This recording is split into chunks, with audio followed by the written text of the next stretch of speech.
Magandang hapon, Pilipinas. 4:30 ayon sa Philippine Standard Time. Live mula rito sa Pag-asa DOST, narito na ang latest sa lagay ng ating panahon.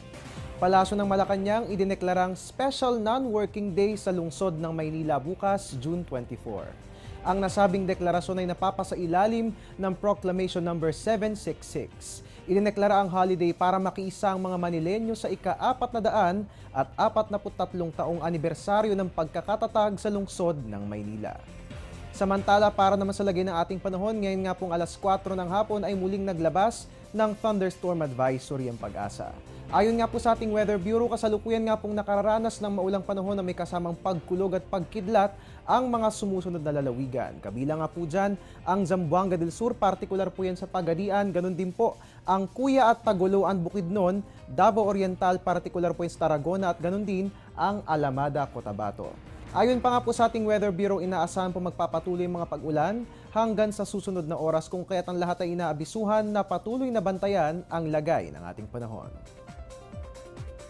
At sa ating pagbalik, kaalamin naman po natin ang mga detalye hinggil sa pagbaha na nararanasan ngayon sa Estados Unidos. Antabayanan po yan makalipas ang isang paalala.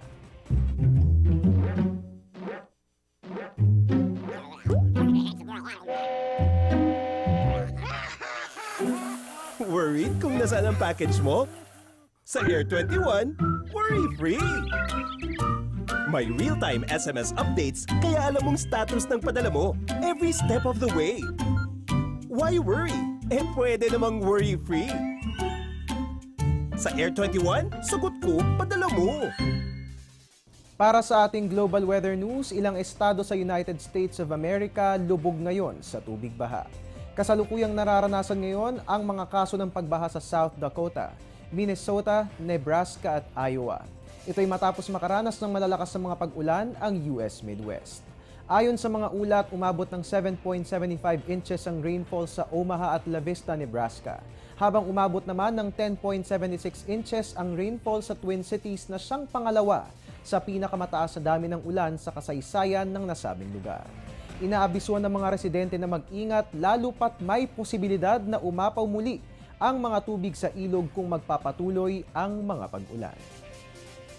At iyan po muna ang latest mula rito sa Pag-asa DOST. Antabayanan po susunod kong ulat, mamaya po yan sa News at 6, dito lamang po yan sa People's Television.